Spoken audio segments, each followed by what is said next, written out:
का इंतजार लोगों को बेसब्री से था। पिछले काफी लंबे समय से इस सुर्खियों में बना हुआ था। पीएम मोदी ने केंद्र सरकार के कर्मचारियों के लिए 8वां वेतन आयोग के गठन को मंजूरी दी है। सरकार ने कहा है कि इसे साल 2026 से लागू किया जाएगा।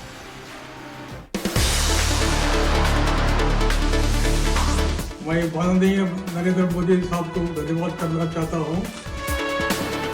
केंद्र सरकार ने केंद्रीय कर्मचारियों को बजट 2025 से पहले ही बड़ी खुशखबरी दी है। मोदी सरकार ने 8वें वेतन आयोग के गठन के लिए मंजूरी दे दी है। 8वां वेतन आयोग का इंतजार लोगों को बेसब्री से था।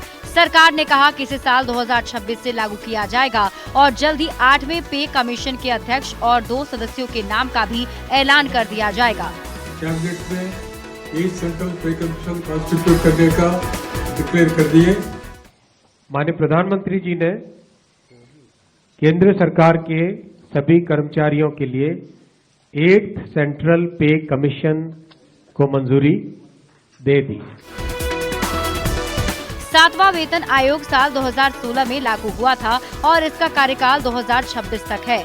सरकार ने 8वें वेतन आयोग के गठन का अनाउंसमेंट जल्द इसलिए कर दिया है कि समय रहते सुझाव सिफारिशों को सही से हैंडल किया जा सके। आपको बता दें कि सरकार कर्मचारियों को अभी तक 7वें पे कमीशन के तहत वेतन मिलता था। 8वें पे कमीशन के लागू होने से केंद्र सरकार के कर्मचारियों के वेतन में बढ़ोतरी होने की काफी उम्मीदें हैं। इसके तहत सरकार रिटायर्ड कर्मचारियों के पेंशन और भत्तों में बढ़ोतरी कर सकती है। Bureau report, news 18।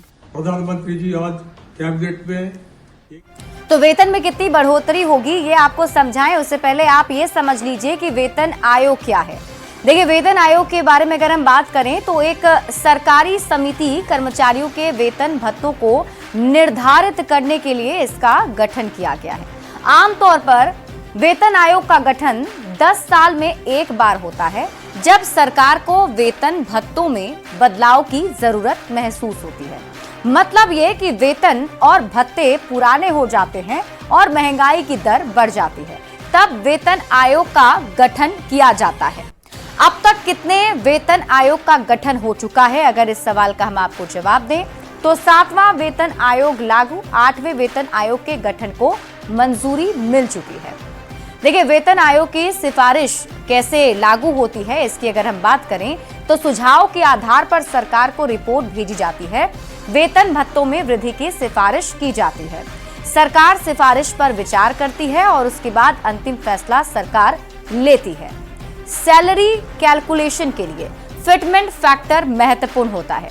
अभी फिटमेंट फैक्टर है 8वें वेतन आयोग के लिए। फिटमेंट फैक्टर की जो मांग की गई है उसके मुताबिक 2.57 है और 8वें के लिए मांगा जा रहा है 2.87।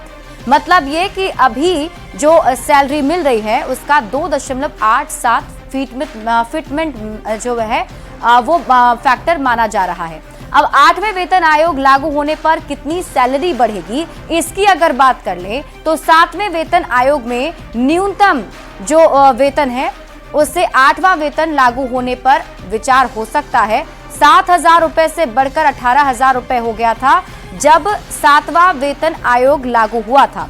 8वां वेतन आयोग अगर लागू होता है तो 18,000 रुपए से बढ़कर 51,480 रुपए हो सकते हैं। 8वां वेतन आयोग लागू होने पर पेंशन में कितना इजाफा होगा, मतलब वो लोग जो पेंशन अभी उठा रहे हैं उनकी अगर बात करें तो अभी न्यूनतम पेंशन 9,000 रुपए अगर बढ़ जाता है तो 25,750 रुपए हो सकते हैं। तो ऐसे में ये बड़ा फैसला सरकार की तरफ से लिया गया है जिससे कि केंद्रीय कर्मचारियों को सीधा लाभ मिलेगा। फिलहाल इस बुलेटिन में अभी के लिए बस इतना ही। आप देखते रहिए न्यूज़ 18 बिहार झारखंड।